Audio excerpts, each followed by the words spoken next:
Hi everyone, welcome back to our channel. If you are new here, we offer practical advice and insights about the world of real estate. And before we jump into today's topic, please subscribe to our channel, hit the notification bell so you won't miss out on any future updates. Today, we're addressing the top 10 fears that home sellers often face, but more important, how to overcome them. So let's jump right in. First on the list is the worry of not selling your home quickly enough. One solution to this is working with a knowledgeable real estate expert in your area that understands pricing to price it competitively without leaving money on the table so that the property can move quickly and for top dollar.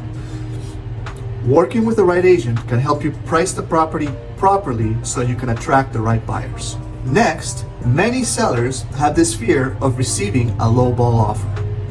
Now, to mitigate this, you can make sure that your house shows its best. You can hire a professional stager to help you stage the home. Many agents offer that as part of their services as well. So if you're working with an agent that offers that, then that's great. But that can help mitigate a low offer. However, I often think that a low offer is still great to a degree. So you might be thinking, well, how is that great? Well, first and foremost, the majority of the time, if a buyer is taking the initiative to introduce an offer into the equation, that means that they're interested in purchasing the property. And so then it is our job, as real estate agents, to negotiate with the buyer's agent to bring the price up to an acceptable level. You see, many times buyers are just trying to get a good deal for the property. Sometimes they're just testing the water to see what will the seller say. And oftentimes, in our experience, we see that these buyers are willing to come up closer to the asking price even after introducing a lowball offer. So a low offer can be, depending on how you look at it, it can be a very positive thing to get the home sold. It just takes a little bit of work to get the price up from the initial offer. Third, we have the fear of what a home inspection might uncover. Now, most homeowners will have some idea of what needs to be repaired in the home prior to going live. But often we don't know what we don't know. So one way to mitigate this is to hire a home inspector who can inspect the home before going to market. So doing a pre-inspection. This will allow to uncover any unknown issues that can be repaired prior to going to market. Oftentimes we see buyers have a higher level of confidence in purchasing a home that has been pre-inspected, and our sellers tend to get better offers and sell for a higher price when the home is pre-inspected. The fourth fear is finding a home in time. And this is particularly important when there's a low level of inventory in the market. What happens if I don't find a home to go to? What am I going to do? So it's important to begin the home search early enough to understand what's available in the market and to understand what that particular buyer's tastes and preferences are before putting their home on the market. And that's going to give the buyer a head start so that when the house sells, they can be better positioned to purchase their next home. But it's also very important to sell the home first before purchasing the next home, because that way the buyer has an idea of how much money they have, what the funds available are to purchase that next property. So it has to be played in a very tactful way to ensure that A, the home buyer is not left homeless, and B, that there's enough money for the buyer to purchase their next home, and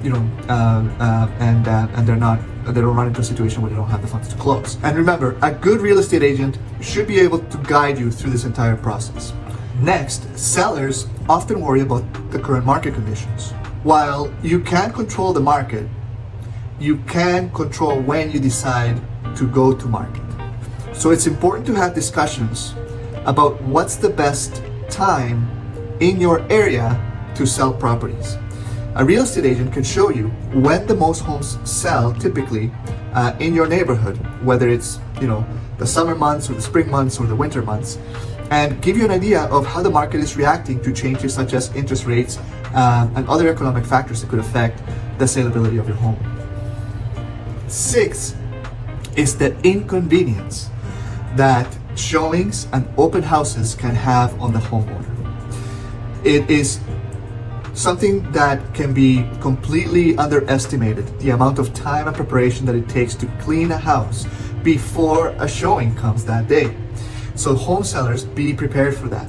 There's really no way around it. As a homeowner, you want to showcase your home in the best way possible, even if you're living in it and even if you're living in it with kids. Yes, some buyers have the imagination and the potential to look past, someone living in the home. But essentially, it is imperative to show the home in its best light. So it is going to be a little bit of extra work, and that is completely fine. That is what home sellers do to ensure that their house looks its best before a potential showing.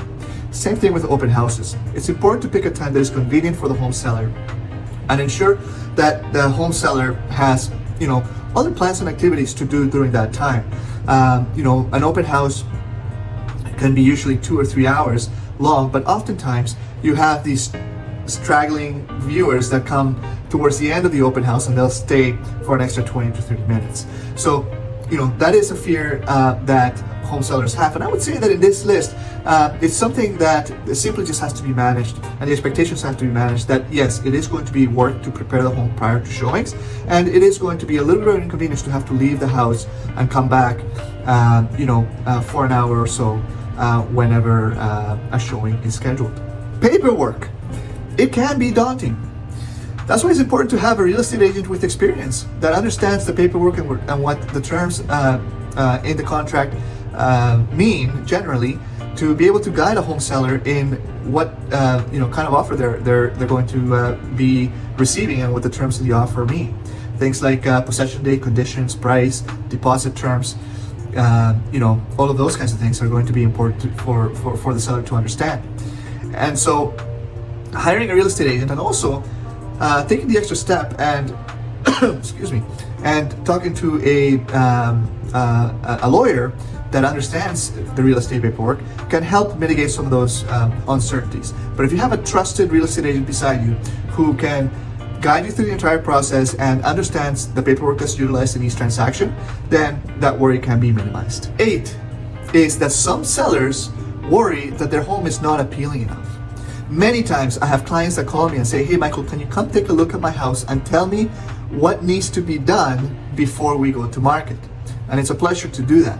Oftentimes, just a simple new coat of paint and then decluttering and cleaning are oftentimes all that's needed to make sure that the home looks its best for showings, right? It is very, very seldom that a renovation is necessary in order to put the house on the market and make it look, appealing to the market. But the way to mitigate that is to have a real estate agent come to your home and give you tips and tricks on how to make the house look its best. That, combined with professional photography, videography, and 3-dimensional Matterport plans, can help make the house look amazing when it goes online and people are looking at the pictures and all those kinds of things. 9 is the closing process. Sellers often think, well, now what do I do? My house sold, what do I have to do? And it's actually quite simple. There's a few things that a seller has to do, but generally the next step after selling is meeting with a lawyer, right? And the lawyer is going to take care of the transfer of funds and the final paperwork and transfer of title with the titles office, among other things. But as a home seller, what are the things that you need to do? Typically, a good real estate agent will have a list of all of the items that you will have to take care of, like utilities, changing the mail address, and making sure your taxes are, paid, although the lawyer will take care of those things as well. But, the closing process is something that is actually fairly simple, and a real estate agent can guide you through that with a list or just meeting with the lawyer. The lawyer will also be able to help you with some of those things. So nothing to worry about there with the closing process. The 10th fear is something that I find really interesting, and that is the emotional attachment to the home, right? This is the home where, it could be someone's first home, or it could be, someone's family home where they raise their kids. And so there's a huge emotional attachment to properties oftentimes. And so, here, a home seller should try to remember the reasons why they are making the move. Oftentimes it's for the better. They're looking for something with more space or closer to work and things like that. And you're going to make a new home and a new feeling in the new property that you're going to be living in. So emotional attachment, I find it really interesting. Another thing I want to say about that is that oftentimes, we'll prepare a house for sale. It'll be decluttered, clean, painted. We'll take the pictures, and then the home buyers go, "Oh my God, the home seller will say, it looks amazing." And so, you